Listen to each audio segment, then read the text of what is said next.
Sunday people! Welcome to our new episode. And for this month's episode, our guest for today is hindi na bago sa atin. Siya ay, bukod sa asawa siya ni Pastor Grace, siya rin ay isang nurse. And currently, siya ay kasama natin para mas magpakilala pa. So, Kuya Kay, baka gusto mong mas ipakilala yung sarili mo sa atin. Hello Sunday people. Ayan, maganda po tayong lahat sa oras na ito. Ako po si Papa K. You can call me Papa K. My real name is Keenan. Ayan. Ako po ang driver slash chef slash carer slash driver. Sinabi ko ba yung driver? Full-time husband. Full-time husband, part-time chef driver ng inyong butihing pastor, Pastor Grace. Ayan. Yes. So, ayan. Thank you so much, Kuya King. Yes. For gracing. For gracing. Shout out to my wife. Shout out na agad. For gracing. Yes. Okay. So, Kuya Kay. So, kaya si Kuya Kay yung na-invite natin today because our topic for today is about the art of letting go. Oh. How to embrace our humanness, our limited parang limited nature as human. Limited nature as human. Yes. So, nung nagkaroon kasi kami ng youth Christmas party way back 2022. Yan. Wala na. Yun na yun. Nagkaroon ng Christmas party ang youth nung way back 2022. Yeah. And syempre, we are moved or inspired by your story, no? So, dun sa story mo po kasi, parang, di ba, nag-graduate ka as nurse. Yep. And then, nag-serve ka sa island. Yep. Tama? And then, after that, nung nasa Manila ka na, syempre, madaming nangyari sa journey mo here sa Manila. So, can you please share about that muna sa ating...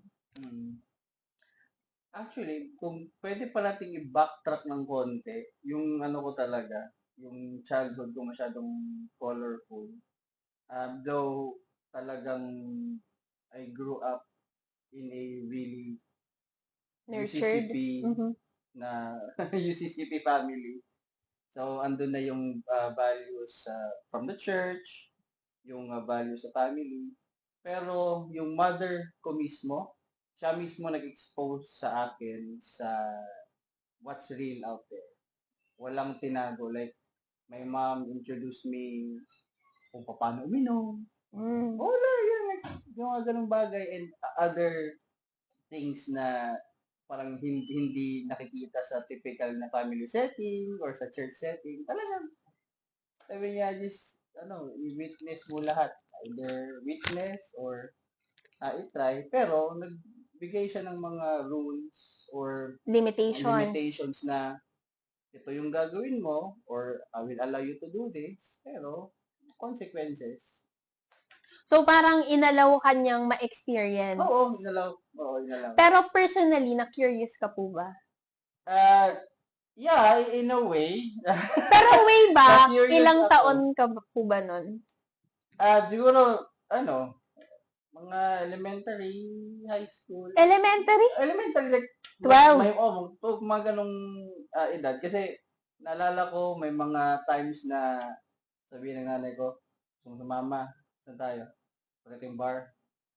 So, punta ng bar, kahit ako silang umiinom and all that. Mahay. I'm not saying that parang in a way tinuturuan ako ng bad influence or what. Pero hindi tinago ng nanay ko kung ano ba yung mga nangyayari sa labas. Kasi alam mo naman tayo pagka naging CYF tayo, ang tinuro sa atin kung ano yung tama, though may mga scenarios na pinapakita or mga scenarios na tinuturo kung ano yung mali at kung yung tama. Pero, iba rin talaga kapag naranasan mo siya. At some point, andun ka sa labas. Kung hindi mo siya na-experience first hand, pero nakikita mo mismo sa peers mo, sa friends, acquaintance, mga ganun ba. So, grabe. May mga ganung bagay. Nanay ko, parang nung tumungtong na ako high school, introduce na alcohol. Sorry ah. Naging honest lang ako. Pero si mama rin kasi, ano naman siya, hindi naman siya nahihiyang i-share yun. Kasi testimony niya yun. So, it's also my testimony na, yeah, life out there is really, fun, but andun talaga lahat ng temptations. And, curious ka rin. Hindi naman. Kasi throughout life ko, parang, di ba sabi nila, magre-regret ka kapag hindi mo Oo. na-try ang isang bagay. Pero ang natutuhan ko naman throughout my CYF journey ay, oo, may times na magre-regret ka kapag di mo na-try yung mga bagay. Pero kapag na-try mo Na-try mas mo. nakakatakot yung regret Ay, oo. dahil na-try mo yung mga bagay na led you to... May mga instances na feeling mo nandun ka na sa edge, na kapag nandun ka na sa halimbawa, humakbang ka na sa edge na yon, baka hindi na ma-reverse yung mangyayari sa iyo. So may mga ganun na nandun na ako sa point. In fact, there's a point in my life na talagang down na down ako. Parang I even parang inaaway ko na yung mother ko. Merong mga situations na nire-reject ko na si Christ. May mga ganong may ganong pangyayari. Nandito na ako sa Luzon, Manila. sa Manila. And ang sinabi lang ni Mama, una niya sinabi, maghanap ka ng simbahan. You need to find the direction again. Kasi talagang tipong ah, mag-weekend, magbabar kami ng alas 8 ng gabi, labas ng alas 6 After ng umaga. college na po yan. Nag-work na ako dito. Ayan. Kung yan nakakanood ng mga friends ko, shout out. Sila yung mga kasama ko. Pasok ng gabi, labas ng umaga, langong-lango, gano'n. Tapos, buong Sunday, tinutulog ko na lang kasi hangover. Pagod. So, ibig sabihin po, nung high school ka, natuto ka ng mga vices. Parang exposure, di talaga like, parang may mga patikim-tikim. Pero hindi ka na-entice na mag-stay. Okay. So, parang okay pa nun, and then nag-college. Kasi minsan, siguro ako personally, gusto ko rin na maging one of the cool kids. So, hindi naman like mayaman, pero belong. And pagdating kasi sa mga ganyang type of barkada, like pagkakasama ka, parang valued ka sa barkada or friend kasi kasama ka eh. Tapos, makaka-relate ka pag halimbawa, kinabukasan mo, pag-uusapan nyo kasi nandun ka, na-experience mo yun. Pero kapag hindi ka kasama, wala ka. Left out ka, may ganun. And in a way, may pagka-inggitero ako konti. Kaya, kung may pagkakataon na gusto kong sumama. I see. So, parang you found fun. Yeah, it's fun. It was fun. Really fun. It was fun. Yeah. So, parang, di ba, Kuya Kay, na-plan mo ba yung parang, di ba, hindi ka naman nga totally na-entice sa vices nung teenage years. So, nag-college ka, so around teenager ka pa rin na nag-college ka. College ako. Pero ikaw din yung nag-plan nung college mo na, kasi di ba you took up nursing? Ikaw yung pumili nun? Ayun, napag-usapan ng family, since ako lang yung anak, only son.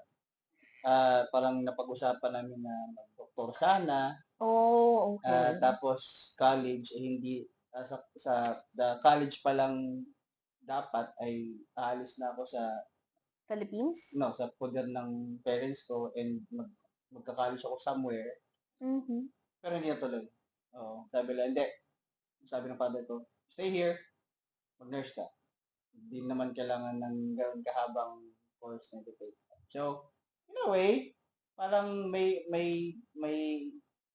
sting a bit, yung nasaktan ako konti. Pero I went with it. It's still in the same industry, medical pa rin naman.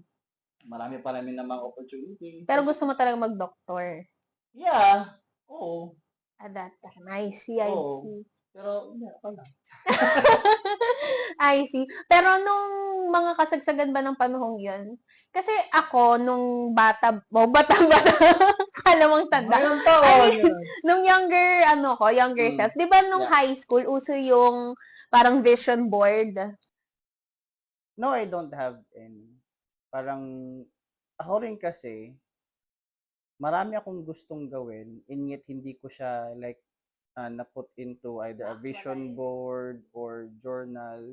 Basta kung ano lang yung lumalabas sa utak ko. Parang yung mga idle na mga times ko, mahilig akong mag-imagine na what if ganito ako? What if ganito ako? What if sumubok kong ganito? Ganito. Pero hindi ko siya napuput into a really concrete na plan. Minsan, kaya panay yung parang redirection na ginagawa sa akin ng parents ko na pero thankful naman din ako sa Panginoon.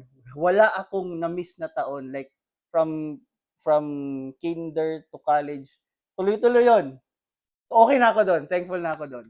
Kaya kahit na gano'n kagulo yung isip ko, kahit maraming nagpo-pop up sa utak ko na gusto kong gawin or gusto kong maging, ah, wala namang naging delay pagdating sa education. So, okay na ako doon. Thankful na ako doon. So, after that, doon na nag-start na mas naging ano pa yung parents ko. Well, namatay kasi yung father ko nung second year college or third year college na ako noon. So yung nanay ko, after kong graduate, after kong makapasa sa board. Wow! Yeah. Walang delay. Like from college to board exam, like after kung mag-graduate, review agad, take agad. Pumasa naman, thank you Lord. So walang delays. And after nung college, doon na siya, mas doon pa ako pinush ng mother ko, wag kang maging idle. As early as now, get a job. Yeah. Mag-build up ka ng experience, get a job. Yun, kasi, syempre, wala na akong tatay. Kung ano yung iniwan ng father ko na resources, yun yung ginagamit namin. Yun yung ginamit namin para makapagtapos ako ng pag-aaral. And then, paano kung natapos ko yung board na ipasa ko, tapos naging tambay ako? Di wala na. Baka mas naging comfortable ako na maging tambay or maging idle, hindi ako kumuha ng trabaho, baka pinahirapan ko nanay ko. So, pinasya ko ni mama na gawing idle, get a job, build experience, and build your career. Hanggang sa talagang nakaalis na ako sa amin. Pero have you ever imagined na yung dad mo magpa-pass away siya ng second year college ka? Oh, actually, namatay yung father ko in an accident, motorcycle. Oh, so biglaan. Yes. So, I remember one time, nasa bahay ako ng isang friend, tapos may pumuntang kapitbahay namin, sabi niya, yung father mo nasa hospital. Tapos, paglabas ko ng bahay ng friend ko, merong police patrol. So, sumakay ako doon, punta na sa first hospital na dinala yung father ko. Public yun. Tapos, mabagal, hindi siya inasikaso. So, rush kami sa private. Tapos, umabot lang ng, what was it, 24 hours? Eh di considered as dead on arrival din siya dun sa private. Hindi, nakapasok pa siya sa ICU. So, ICU pa buong siya. gabi siya sa ICU. Until na siguro yung stage din na yun, um, parang in a way it was a huge challenge for us kasi kami na lang ni mama. Tapos si mama ay housewife siya, wala siyang work daw, may mga business siya on the side. Parang nag-sink in sa aming reality na wala na si papa, tapos I'm still studying, ano kaya mangyayari? And ano din talaga, yung parang yung decision kung ano yung gagawin, nahirapan kami for a few months, pero hindi talaga like nagtumigil ako sa pag-aaral. Pasok pa rin ako. Pero yung utak ko clouded na. Tapos nag-OJT pa kami dito sa Manila? Oo. Map, fans. Sige, alis ka. Alis. one time, naalala ko pa dati, hinatid ako ni mama sa airport. So, siya nagda-drive, hinatid ko sa airport. Yung tipong biglang dead air, silence. Biglang nag-iyakan kaming dalawa. For, Pagod. parang andun yung, wala na si Papa. Ganon, tapos parang yung pagod, yung marami iniisip. Biglang umiyak lang kami. Tapos parang nag-assure si Mama na everything's gonna be okay, ganito, ganyan. Let's just move forward. So, si mom mo talaga po yung Oo. parang sandigan mo. Oo. Pero personally, how did you cope with the worries? Actually, doon ko rin mas hinangaan yung nanay ko. Kasi si Mama ever since, napaka madiskarte yan. Probably it runs in the family. Ganun, madiskarte si Mama. So, yung worries, hindi man niya sinasabi palagi, pero the way she worked and the way she did everything para makatapos ako, dun pa lang sa nakikita ko sa kanya kung paano siya dumidiskarte, nawawalan ako ng worries. Oo, hindi man niya sinasabi kasi di naman kami ganyan ka like expressive verbally. Pero yung gesture niya na umaalis siya, dumidiskarte siya, mga sideline yung ganyan, tapos minamanage siya kung ano man yung resources na iniwan ni Papa sa amin. Talagang itinawid niya lahat. So, parang you learn to let go and let mom. Yeah, oh. Kasi syempre ako, college, dahil nga only son ako, at pinrovide naman sa akin lahat, siguro sa akin kasi, marunong naman akong dumiskarte if needed, pero dahil I really found parang security sa mother ko. So, yeah, parang ganun. Let go and let mom. Hi, mom!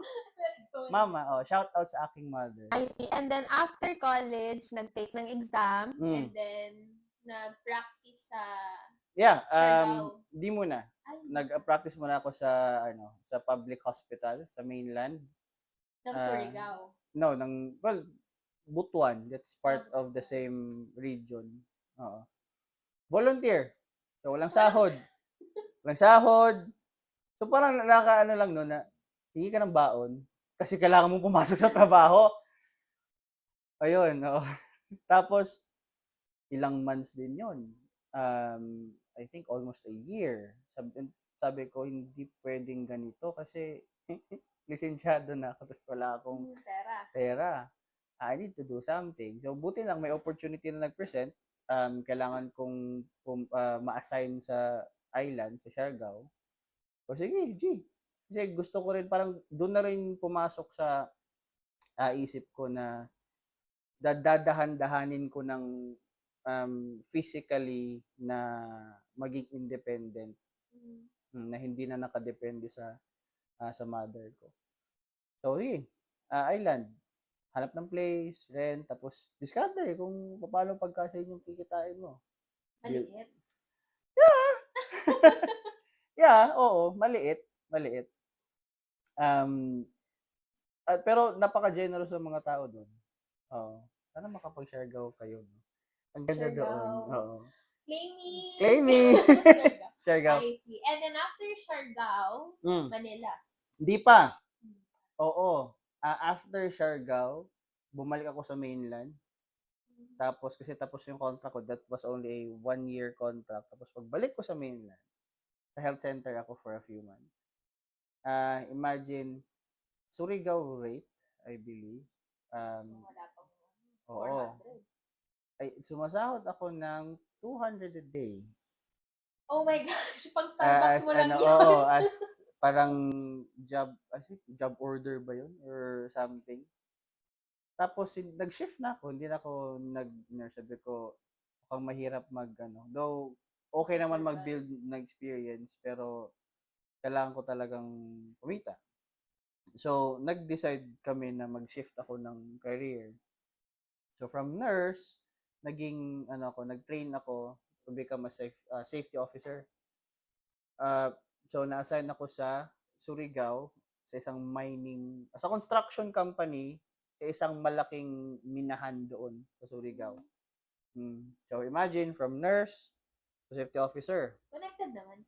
Kasi it's work, health, and safety. So, covered naman siya. So, that's okay. So, yun. Ilang years din ako doon. Still, malayo pa rin ako sa nanay ko. Uwian ako minsan once a month or once every 2 months. Tapos, doon na yung decision, sabi ng mga boss ko, tapon ka namin sa Cavite. Cavite muna. Cavite. And then Makati. Okay. So, doon na nag-start. Pagdating ko sa Metro Manila, doon na ako naka-meet ng mga friends. Tapos, nung nandito ako sa Metro Manila, ilang beses nag-remind yung nanay ko, maghanap ka ng church. Maghanap ka ng church. Nakahanap ka. Wala, hindi.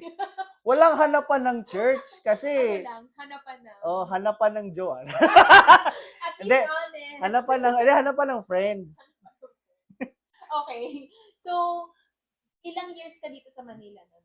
Mm. Nung span na yun, time na yun? Oo, nasa mga mag 3-4 years na ako nun. Pero nakahanap ka ng church. Nakahanap ako ng church. Hindi pa ako like constant na On your pangilang taon years sa Manila? Nakahanap ako ng church, I think.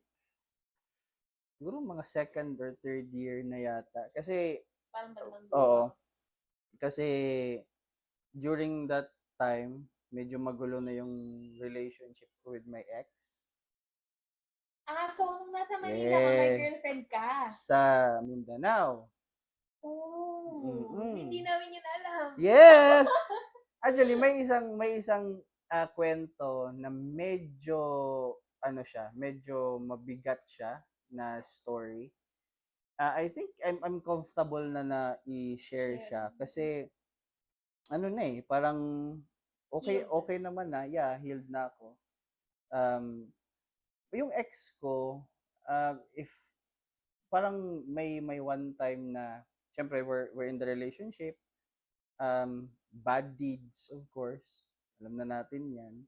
And then she ended na nabuntis siya. Nabuntis siya while pinagbubuntis niya yung bata.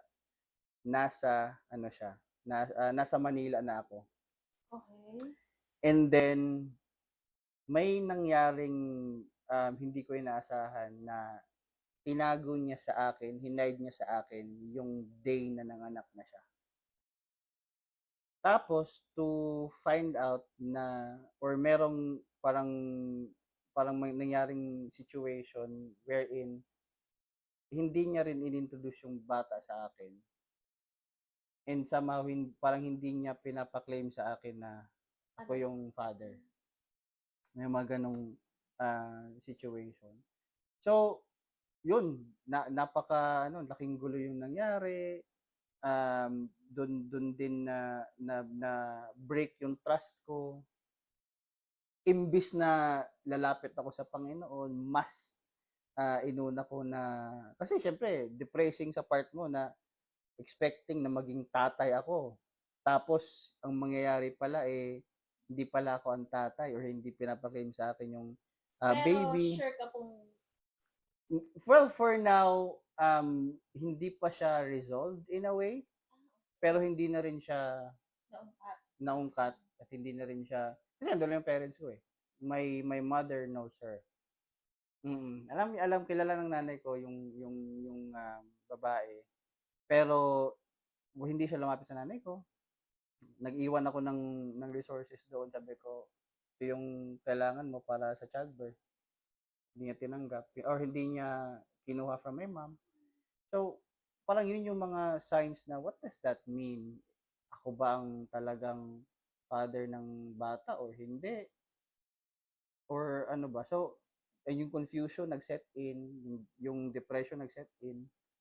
Tapos, yun na, instead na gusto kong mag-seek ng refuge sa Panginoon, mas gusto kong may happy for me para lang talaga You feel lost. Oh. Felt lost. I felt really, really lost. And alam ni Pastor Grace yan. Actually, alam ni Pastor Grace yan. And yun, until such time na parang, alam mo yung everyday mo is hindi na wala na masyadong direction. Like, gising ka, you go to work, uwi ka, Parang robot. tulog, pag weekend, mag-gimmick, kinabukasan, hangover, itutulog mo lang the whole day kasi Sunday pa naman. Monday, taba. Yun na lang yung cycle. Wala na siyang direction. Wala na siyang direction. So, paano ka nagkaroon ng direction? Yun, yung ano, yung reminder ulit ni mama na ano, na mag-church ka. Yun lang talaga yung palaging nire-remind sa akin eh. Hanggang sa may one time din na parang parang may isang araw lang na biglang nag-change lang yung ano ko. Yung pananaw ko sa buhay na what if ano, what if what if gagawa ako ng isang decision na kasi ayoko ng ganito eh palagi. Ayoko ng ganito na lang na namomroblema ako, uncertain ako, confused ako, depressed ako. Gusto ko may mangyaring iba for me. Gusto kong may something na pasabog or surprise na magbabago sa life ko. And then ano lang, parang sige, try ko talagang sumimba na ng consistent. Diba ako?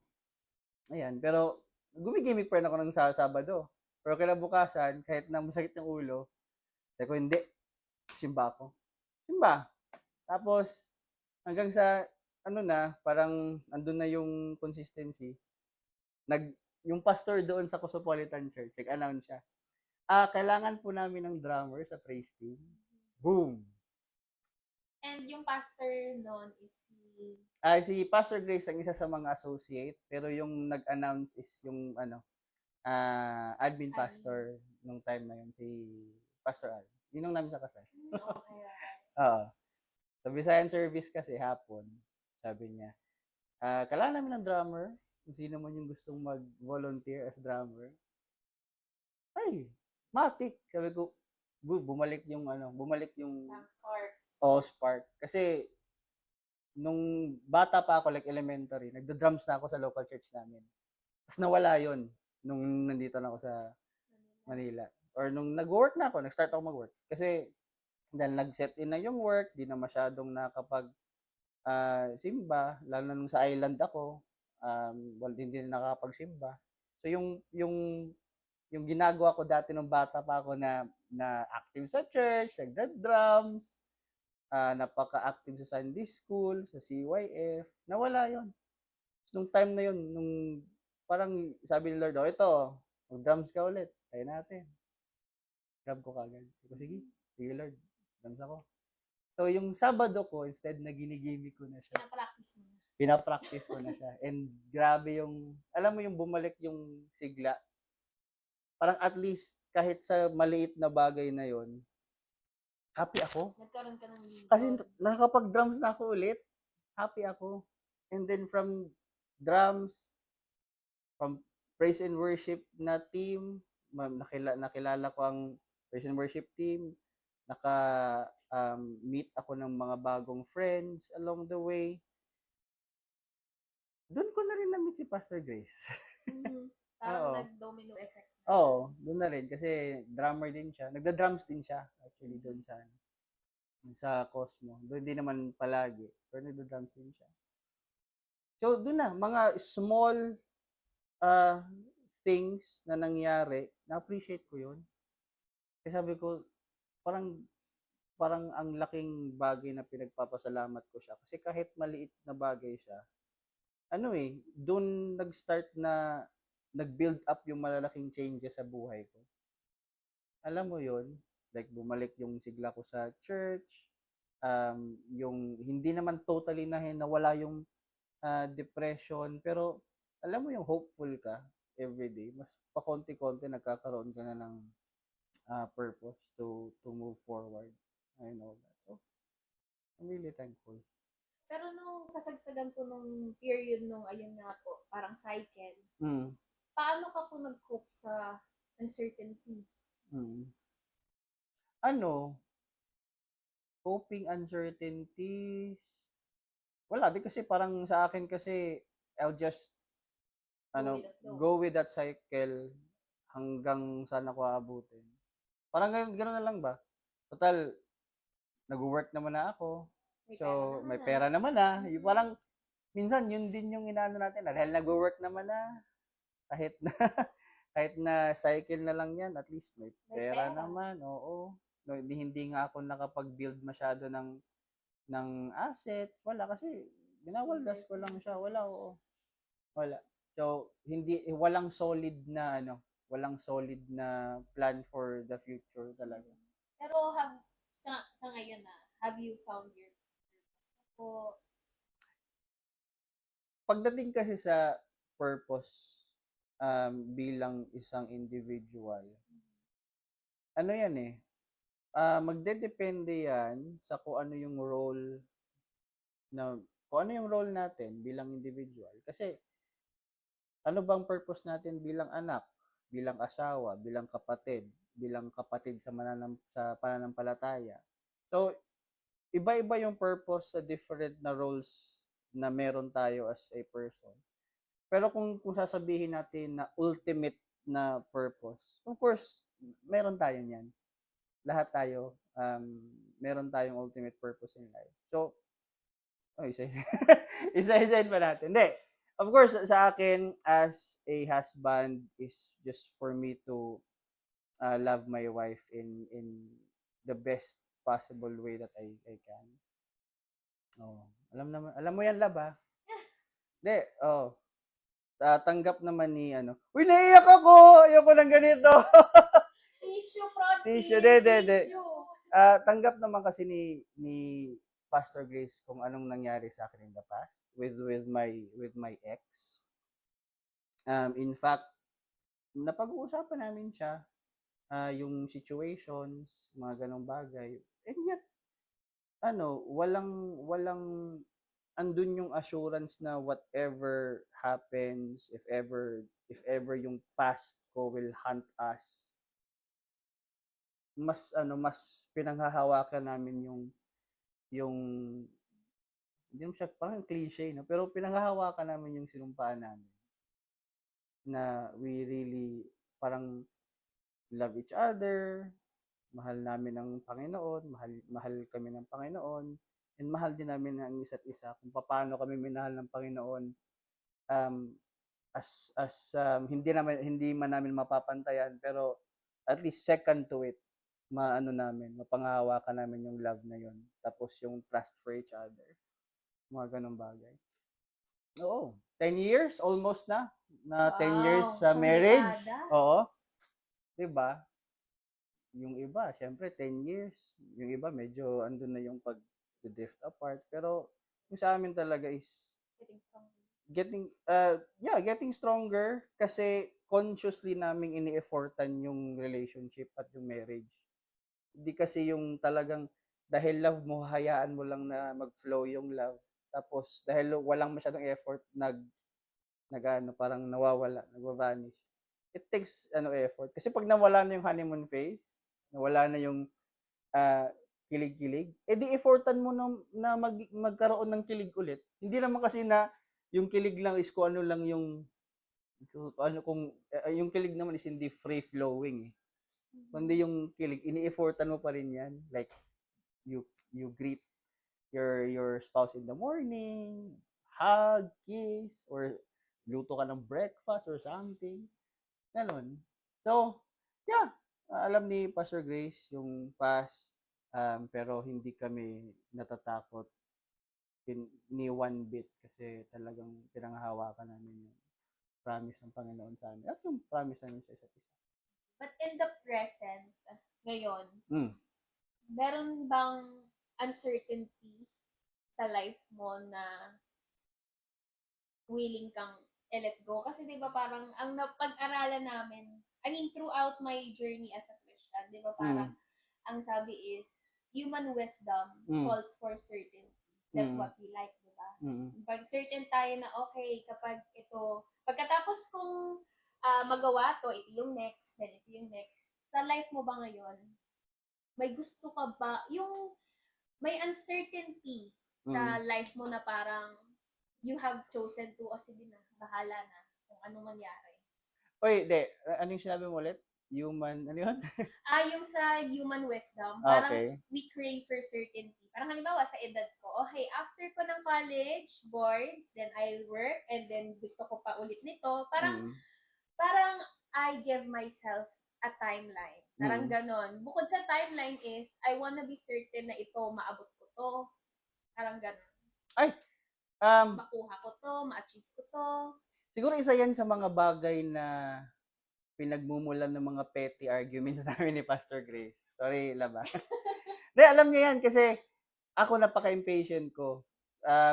Parang kasing na-experience ko dati nung ano na, nung bachelor pa ako at ngayon na nasa age na ako, To, tinitignan ko yung futures, parang inaano ko na, parang hindi na siya malayo. Parang malapit na siya. Malapit na bala, malapit na yatang mag-end yung buhay ko. O parang sabi ko, I need to get things done and I need to get things done now. uh Ganun ako. So, doon naman pumapasok yung si Pastor Grace na, teka, preno ka. Na hindi rin kasi lahat ng mga bagay na pinaplano mo ay masusunod kasi uh, ang Panginoon ay may sariling timeline para sa buhay natin. So, yeah, pagdating sa mga bagay, may may gusto kong gawin at gusto ko siyang gawin at a certain period. Pero kasi doon lumalabas sa akin yung negative side ko. Nai-stress ako kapag parang pinipilit ko siya. Kasi gusto ko nga na mangyari siya. I want to do it. Frustrate ka Oo. Na-frustrate ako pag di natupad. At na-frustrate ako kapag hindi siya natutupad kasi alam kong ako yung may kasalanan. So, ako na nga yung impatient, pero ako din yung hindi rin masyadong nag-exert ng effort. Oo. Pero yung mga bagay na hindi namin hawak, of course, pinagpe-pray namin yun. Pero yung mga bagay na hawak namin, um, parang syempre dahil hindi na ako yung nagdedesisyon for myself, but nagdedesisyon ako for uh, my family or well, nagdedesisyon kami ni Pastor Grace. It's now a 50-50 decision. Hindi na siya, or not 50-50, but collective na siya. It's not me, but it's a team. We're a team now. So, kung ano yung nirarush ko, pinipreno niya para to think it to pray for it, and also to manage our emotions. Yun yung ginagawa namin. So, siguro overall, yes, may plano, pero hindi namin siya pinipilit. Yes, may mga timelines, pero at the same time, binabalikan namin and chine-check din namin yung emotions. Kasi ayaw din namin na sa pag-pursue namin ng mga plans namin, ay nagkakasiraan din kami mag-asawa. Binabalanse namin yung time namin, tapos kung paano namin siya ini-effortan, and also, um, parang chine-check din namin if may mga plans na might might affect other people as well. Lalo na napaka close namin with our families. In-laws ko, tapos in-laws na. Yeah. Pero na-feel mo na parang, oh my gosh, naubusan na ako ng oras. Oo, yan yung, palagi yan. Parang, love, gusto ko nang gawin to kasi mukhang, ah, medyo, parang, nag-uusap kasi kami palagi, love, we're getting old. Oo nga, love, ganito, ganyan. So, love, gawin na natin to, para ganun. Pero hindi talaga siya, ah, walang problema na mag-pursue at mag-plan, pero also, check din natin yung emotions natin. Kung tayo ba ay ni-stressan sa sarili natin, or if nakaka-apekto na ba siya sa ibang tao, nakakasira na bang relationship. Lalo na kung nakakasira ng relationship sa Panginoon. If ever na we lalo na pagka medyo pushy na yung prayers natin, na Lord, gawin mo na. Parang Without nagko-command respect, ka na. without respecting na God has authority over us. And just like just like doubt, siguro uncertainty is also sort of the starting point of an entire process. From uncertainty to you na nagpa-plan sa buhay mo. And hindi naman siguro sa lahat ng bagay na-achieve natin yung certainty. 'Di ba? Kahit na siguro, hindi ko nga alam anong uulamin bukas eh. 'Di ba? I-check ko pa yung ref kung ano ba yung pwedeng ulamin bukas. Ganun, 'di ba? So, hindi sa lahat ng oras ay magiging certain tayo. But only the only well, ano lang eh. Ang pinaka-certain natin, Diyos lang ang certain. That's for sure. Si Diyos lang ang Diyos lang ang certain sa buhay natin. Siya lang din ang may certainty sa kung anong magiging future natin. And sa bagay na yan, dapat maging humble tayo sa sa limitations natin bilang tao. May limitations tayo. Matik naman na yan eh. Mortal lang tayo, namamatay din tayo. Touching that limitation. Sure. So, nasabi mo na po na as humans, limited tayo. Pero based on what you've shared so far, kahit na limitado tayo, meron tayong effort na dapat gawin sa buhay natin. Kumbaga, despite our limitations, we still have parang power na, we still have our parang, what's that, choice na gumawa ng kung paano natin i-carry yung self natin. Oh, yes. Oo. Eh, di ba, ano naman, uncertain naman na tayo sa future. We can always plan for it. There are some things na nasusunod naman. There are some things na hindi. Kung nasunod siya, let's be thankful for it. Kung hindi siya nasunod, then let's keep ourselves in check. Ano ba ang mararamdaman natin kapag may mga bagay na hindi nasusunod according to what we planned? Kailangan ba nating ma-frustrate? Kailangan ba nating ma-depress? Or kailangan ba nating mas lalapit pa tayo sa Panginoon and say, Lord, ikaw lang naman yung certain sa buhay ko, then if ever may mga adjustments or mga changes, then lead me to it. And as long as magiging nandun yung shalom sa puso ko, may some level of peace, o hindi man absolute peace, but at least some degree na may kapayapaan ka sa puso mo, and also hindi nako-compromise kung ano man yung na forge or kung ano man yung strong connections mo with others, lalo na sa family mo, sa partner mo if may jowa or married, ganon siya. Kasi sa journey mo ng buhay mo, kahit may mga uncertainties, as long as meron ka ring as long as may mga na-build kang connections along the way, napaka-importante nun. Kasi at least may babalikan ka if ever nang kailangan mo ng kausap, kailangan mo ng karamay.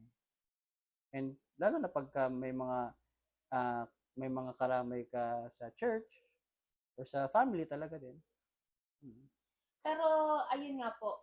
So, how can we live an intentional life kahit na uncertain naman ang lahat? Yeah.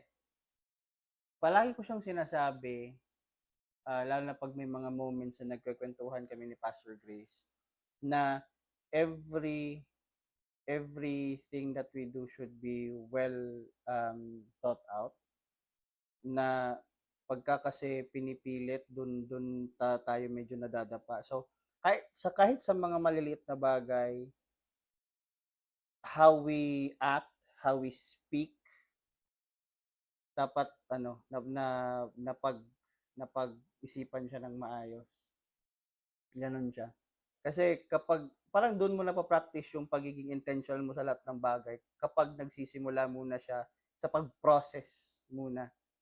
Kung ang gagawin ko ba, ito ba ay beneficial sa akin, beneficial sa iba, makasira ba sa akin, makasira ba sa iba, and more importantly, kung ang gagawin ko ba ay parang worthy sa sa mata ng Diyos.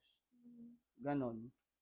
Um, and gagawin mo yon sa present. Oo, gagawin mo yun sa present. Yun lang siguro yung ko. Kasi kahit sa future, iba-iba naman kasi yung magiging approach natin diyan, iba-iba yung walks of life natin. So, at least kung magsisimula ka sa kung ano yung present na gagawin mo na may paalala galing sa Panginoon, tapos may napag-isipan siya ng maayos, then yeah, magtatapos yung araw mo, matutulog ka na merong happiness, may peace. At the same time, wala kang nasisirang relationships or hindi ka nakakagawa ng masama.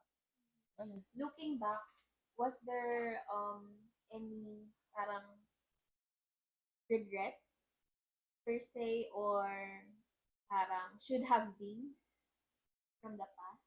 Na sana ito sana future ko ngayon way better or way happier. Hindi na siguro kailangan balikan. Ang sa akin na lang, yung buong story ng transformation, kung paano tinransform ng Panginoon yung life ko, kung paano niya tinransform yung buhay ko, goods na yon. It's a, ano na yon. Parang ngayon na lang is moving forward lang talaga. With taking all the lessons na nangyari from the past. Kasi, parang kung babalikan pa yon for what? Ay, Oo. okay. Wala naman si Pastor Grace sa past eh, kaya. Wow. Oo. Ano lang talaga. Sana all. Sana all. Oo. Pero yun yung ko, hindi na kailangan mag-dwell sa regret. Kasi naranasan ko na yan, nag-dwell nga ako sa regret nung mga panahon na nandito na ako, tapos lugmok na, may mga problems from Mindanao na dinala ko dito. From Mindanao to Luzon, Oo, grabe. diba, no? Parang sumama pa sa akin. So, Sumama pa. hindi na, okay na yun. Oo. So, yung naging life mo, syempre hindi rin naman siya perfect. Yeah. You as a person, hindi rin naman perfect. Kahit na pastor's husband. Kasabihin ko sana pastor's wife. May mga expectations na ganyan, no? Na may mga parang ang church nire-require ang isang pastor spouse na kapag pastor spouse ka, ganito ka mag-act. Hindi. Sorry. Alam ni Pastor Grace yan na di ako masyadong nagko-comply or conforming sa kung ano yung sineset na standards ng simbahan sa pagiging pastor spouse. Kasi nililimitahan ko yung personal way of worshiping. And also may nililimitahan kung paano ako nag-ministry kasama ang pastor. Tapos syempre ang unang-unang ministry ko is my wife. My wife is my ministry. Every time na uuwi siya from church, pagod siya at ko siya, wini-welcome ko siya sa bahay. I make sure na comfortable siya pagdating niya. Ilalabas ko siya para makapagpagpag kami, magde-date kami because yun yung ministry ko ngayon sa sa life ko bilang pastor spouse. Unang-unang ministry ko ang sorry. Yes, ang sorry naman yung Pastor Grace. Oh, syempre. Syempre. So, ano naman yung masasabi mo sa, before we end, no? Ano yung masasabi mo sa youth? Kasi, di ba, most of us, we want our lives planned. Yeah. Even nagplano talaga ako sa buhay ko na okay, pag 25 ko, ganito. And, syempre, frustrating din talaga sa part namin at lalo na kapag bata ka pa na, hindi pala ganun kadali. So, ano yung mapapayo mo na despite all the uncertainty, how can we live a well-lived life? Siguro una, hindi kasi ako masyadong parang hindi ako masyadong comfortable na kailangan mong makipag-compete palagi. So, if ever na you're into competitions, you're into pagalingan sa specific fields or areas, that's totally fine. If gusto mo 'yan para makita mo yung improvement sa sarili mo, goods 'yun, walang problema. Pero make it a healthy competition for you, or if ever na may mga bagay na you're at a disadvantage, or may mga area sa buhay mo na nasa sacrifice mo yung ibang aspects ng buhay mo because you're too focused on competing, lalo na competing sa life, competing sa school or sa work to get that high paying job or something.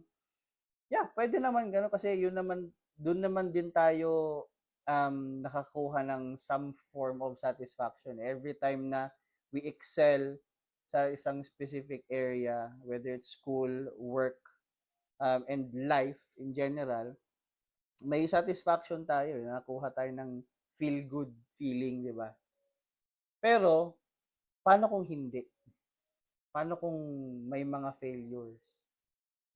Paano kung hindi ka nanalo, hindi ka nag-excel, hindi mo nakuha yung first honors, hindi mo nakuha yung high paying job, 'di ba? Ano dapat ang right attitude for it? And whatever we do, whether it's or in whatever situations, um talagang lapit tayo sa Panginoon palagi. Eh, siguro for me personally, I've parang na parang isa sa mga bagay na na parang siguro ang isa sa mga bagay na siguro kailangan kong balikan yung question about regret is yun lang, yung hindi ko nilapitan ng Diyos sa mga times na down ako. O siguro dun ko balikan yung question about regret. Kasi yung nangyari, okay na yun, nangyari na yun eh. Pero dahil nangyari yun, and yet hindi ko binalikan si Lord na, Lord, sorry na po. Wala eh. Yun siguro yung regret, oo, 'di ba? Na hindi ko siya in-acknowledge. Nag-speak na si Lord sa akin through my mother na maghanap ka ng church. Talagang in-ignore ko pa siya. In a way, parang naging, parang mas lumayo pa ako. Mas dun pa ako nag-stick sa mga, in a way, yung mga bagay na mas kinasira pa ng buhay ko. Especially, parang physical. Parang in-abuse ko yung katawan ko through vices, through stress, and depressing times. Tapos compensating sa panandalian na Ligaya. ligaya. Ligaya talaga. Oo. Ilang boteng ligaya. Ganun. Oo. Siguro yun yung regret ko. And sometimes, no, we forget the basics. We forget the basics. Even naman yung mga characters sa Bible, like yung church ng Colossia, Yeah. yung sa Colossians, yung mga churches na na-mention sa New Testament as well as yung mga characters na na-mention sa Old Testament, lahat naman sila parang katulad nila Joseph, uncertain siya nung nadala siya sa Egypt. Yeah. And hindi naman, pero despite dun sa uncertainty na yon, napatunayan natin na at the end, yung plan ni Lord, andoon. So, how can you live Christ-like life despite the life's uncertainty?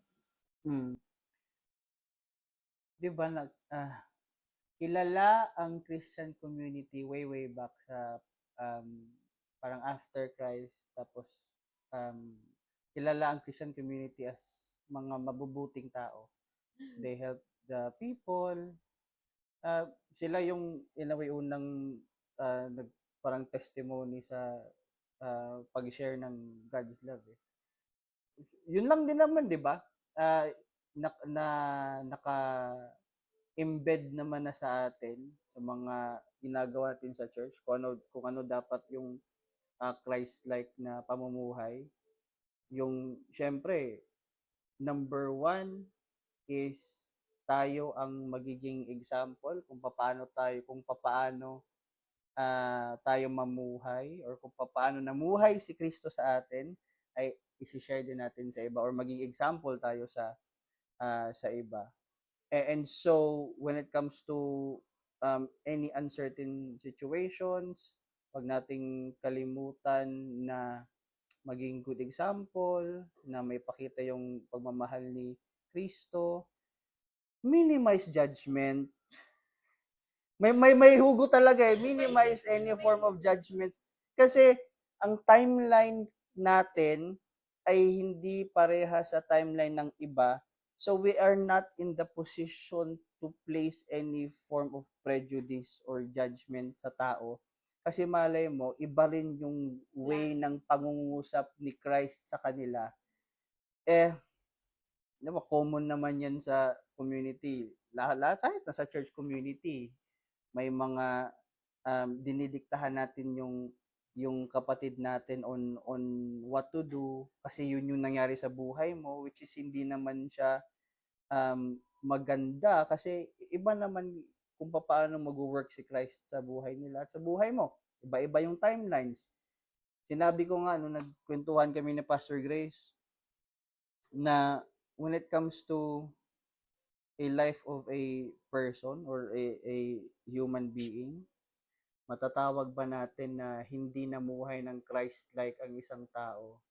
Kung mapupunta ba siya sa impyerno or hindi ba siya maliligtas if ever nakilala, tinanggap niya si Christ on his or her deathbed? Parang Sa sa crucifixion.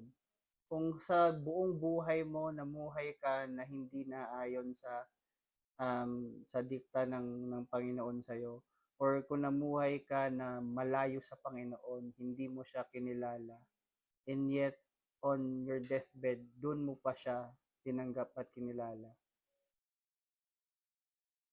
Would it mean na hindi pa rin siya katanggap-tanggap sa Panginoon?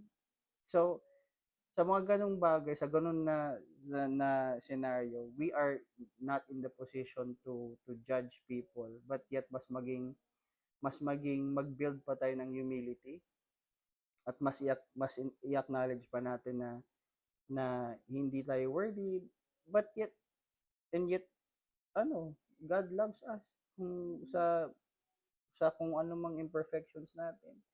And so pagdating sa Christ, parang like or parang sa pamumuhay natin kahit na puno ng uncertainties, doon din tayo magiging helpful sa iba in any way we can. Either we can just sit down, um, mag set aside ng time to be with someone, to be with others na kailangan ng presence natin, di man sa material or what, or at least yung presence nandoon. If ever na meron tayong iba pang pwedeng maitulong sa kanila, for them na at least to start off or to start again, mga ganung bagay. Kasi, and also, having that empathy always na, what if, or kung nangyari na ba sa buhay mo yung nangyari niya, kung paano ka makarelate, mga ganung bagay. Mm-mm. Kasi, di ba si Jesus Christ, yung namuhay naman siya, or nung nakihalubilo siya sa mga tao, andun talaga yung presence niya, yung pangangaral niya, yung pagmamahal niya, and yung food. Gusto ko talaga si Jesus Christ kasi talagang yung food talaga, yun yung ano niya palagi, yung palaging always nasa hapag and eating shoulder to shoulder with proper feeding of the 5,000. Oo. Love language niya yung food talaga. And ayan, magbigay tayo ng future. Maybe yun nga yung beauty, no? Ng letting go and letting God. From letting go and letting mom to letting go and letting God. Kasi may mga uncertainties tayo na sometimes hindi kasi yung para sa atin na isipin na. Mm. Pero ito iba-iba pa rin ang situations. Kasi hindi, ang pag-let go kasi ay wala siyang standard. Ah, Walang standard ng pag-let go. Kasi yung iba, for example, yung ninong namin sa kasal, he's what? Retired na, 60 plus years old. And he still wants to take the bar exam. wow. Kahit nakailang failed attempts na siya. Pero gusto pa rin niya mag-try na mag-take ulit. So, ang question kasi doon is when to let go. Ano ba yung situations na kailangan mag-let go? And ano ba yung parang ano ba yung magiging fallback mo if ever mag-let go kasi isang bagay, 'di ba? Kasi would you fall into parang depressed state, or parang at least tingin ka muna kung sino ba ang babagsakan mo, kung saan ka babagsak if ever na bibitawan mo ang isang bagay. Magkakaiba ang situations, magkakaiba ang mga like triggering factors kung when and how sa pag-let go. So wala siyang standard. Siguro ang standard lang is kung paano mangusap ang Panginoon sa'yo. Ever. Kasi talagang iba-iba yung situations eh. May mga iba tayong kapatid na alam mo yun, may dumaan sila sa napaka-dark na place where hindi pa nila kayang mag-let go even though na alam na niyang nakakasira na sa kanya. Kasi probably there's still reasons behind. Ang dami, talagang wala siyang standard at mangyayari siya sa iba't ibang timeline ng buhay ng tao. So, magiging ano tayo, careful tayo pagdating sa ganyan, lalo na magiging ano tayo, nagbibigay tayo ng maling advice sa tao na uy mag-let go ka na, pero hindi natin alam yung buong story or may mga reasons behind pa ba't ayaw na mag-let go. Iba-ibang timeline yun. So all we need to do is just be there for them if ever na tayo rin ang pwede rin tayo na maging tayo ang sasalo kung if ever na that situation na masisira sila because they let go of something, 'di ba? Dahil hindi nila natuloy yung bagay na pinursue nila. Mga ganung bagay. Hirap yan. Walang standard. Si Lord lang standard pagdating sa ganyang situations. Yung pag-let go. But to let go the uncontrollables and let God control it. Yeah, definitely. Oo. So, any last word about how we as Christians let God to control our lives. Kasi nga, di ba, we cannot control our lives, but we can control how we act. Mm-hmm. So, any last word about that? Last word. I mean, as we close. As we close, siguro, ano ba ang maging last words ko dyan? Kasi, kahit ako hindi ko mabibigyan ng conclusion ng podcast na to, I will still leave this open. Kasi kahit ako hindi pa tapos yung journey ko as tao. Ayun. So, walang conclusion to, walang, parang, ang masasabi ko lang is, nagpapasalamat ako sa Panginoon for pushing me this far. Na, di ba? Kasi, yung iba, they ended up either maaga silang sumakabilang buhay. Kasi yung iba-ibang timeline ng tao eh. So, parang who would have thought na, Lord, paabuti mo pala ako sa ganitong edad pa. Sa tooth age. Oo. I have batchmates from high school and college na what? Namatay because of substance abuse. Namatay because of suicide. Namatay because of accidents. And, di ba, who would have thought na, Lord, paabutin mo pa ako sa ganitong edad, even though hindi pa naman ako matanda, pero, parang pagka iniisip mo yan na, maraming na nauna sa'yo, andito ka pa, mas mas nag-grow yung uncertainty mo. Pero at the same time, paano ko siya i-describe na, alam mo yung nag-worry ka, pero may ngiti sa, parang may excitement, kahit may worries, pero may excitement sa puso mo kasi kahit na hindi mo alam kung anong mangyayari, pero alam Alam mo mong may Diyos. may Diyos ka na at some point i-guide ka sa kung ano man yung gusto niya mangyari sa buhay mo. If ever, Lord, na I ended up, paabot ako sa retirement age, abot ako sa middle age, I don't know, pero, kasi, ito last na, isa sa mga uncertainty, lalo na pagka married na kayo, is yung the thought of either ikaw ang mauna or mauna yung spouse mo. Yan ang talaga. Yan ang, Diyos ko, yan ang sa akin, nagpapa-increase ng heart rate ko talaga. Minsan, pagpapawisan ng konti, may mga episode na mag-uusap kami ni Pastor Grace, na parang biro-biroan lang, na what if love, mauna ka, mauna ako, mga ganung bagay ba? Pero, kahit na joke yon, nakaka-worry yun. Kasi siya yung sandigan mo. Yes. Oo. And parang mag-imagine ka lang ng scenarios na, what if mauna ako, mauna yung wife ko, ano mangyayari? Pero, hindi may worries, may uncertainties, pero sa akin ngayon parang meron ng excitement. May excitement na siya. Kasi kung tatanggalin mo kasi yung worry at uncertainty, parang hindi ka na tao nun kasi incomplete yung Tao naman. incomplete yung emotions mo. Pero at least may excitement ka kasi alam mong may pinanghahawakan ka. Hawak mo yung promise ng Panginoon. At alam mong andyan yung Panginoon sa buhay mo, sa buhay ng family mo, to guide you whenever, wherever. And hanggang mag-end yung life mo. Thank you so much, Kuya Kay. And I think familiar ka sa song na, Jesus is beside me, I shall Hindi. not be afraid." Baka ko yung Bisaya version, alam ko yun. Kasi pero pang yan.